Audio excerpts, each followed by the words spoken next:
I'm here to give him an award from you all yet again. So, Ish, if you would come up.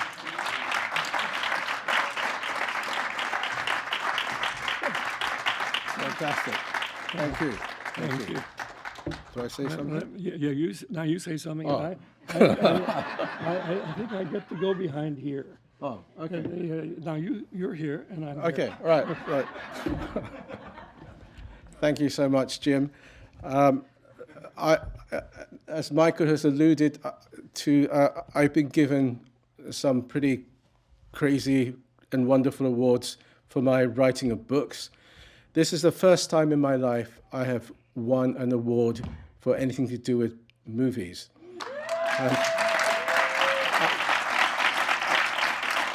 And let me tell you, I am so proud.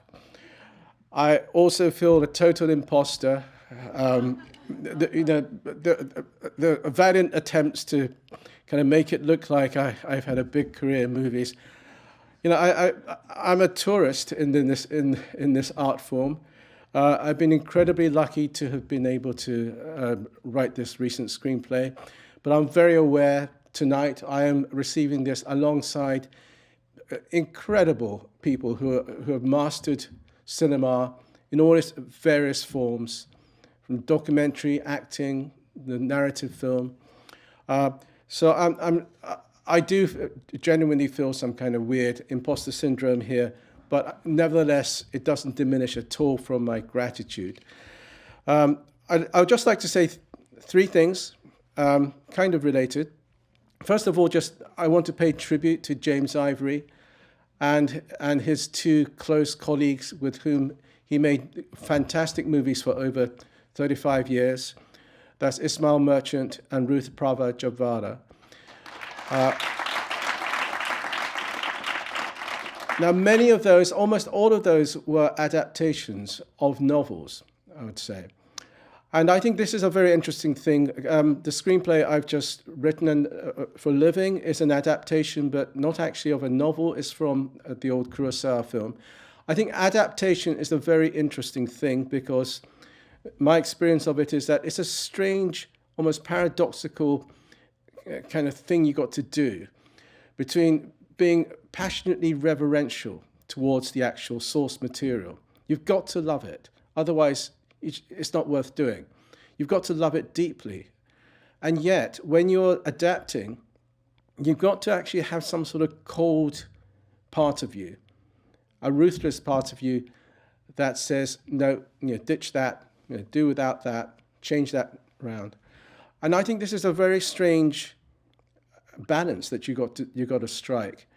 But I think adaptation is one of the really important things that we have in cinema, whether the source material is books or whether it's other movies, or sometimes it's events that have happened in real life. I think this ability to honor the source and yet to still have that urge to own it artistically and make it your own, I think it's one of the most difficult things to do. But I think it's part of that ancient cycle that goes on throughout storytelling from when we first told stories around a campfire in our earliest days as a species, when we told stories and adapted them, turned them into myth, into fairy tale. When we adapt like this from a book into a movie, or we do a remake, I think this is part of that process. I think this is the fundamental part of how we as human beings tell stories, evolve them, keep them relevant to us. This is how we exchange feelings and messages, deeply vital ones as a human race. So I think adaptation is a really interesting thing to think about. I just want to say a quick thing about Living. Not so much our film Living as the original Kurosawa Ikiru. One of the things, why that original film haunted me ever since I was a young person of 15 or something, is because it seems to say something important that is different to the other two big models we have in stories about how someone can turn their life around from something rather shabby and empty and sorrowful to something triumphant and full and magnificent. We tend to have the Christmas Carol model of a kind of Scrooge-type character who just changes overnight and becomes somebody magnificent. And we have the It's a Wonderful Life model, where somebody thinks their life is empty, but actually somebody points out that little by little, there's been this accumulation of small, wonderful things they have contributed to everybody else. I mean, we all know that story. Ikiru, it seems to me, says something slightly different, and I think importantly different.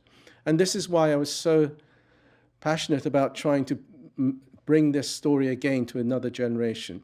I think what it says something different to both It's a Wonderful Life and and Christmas Carol. It basically says, look, it's possible to take a small life. You might have a small, humble life.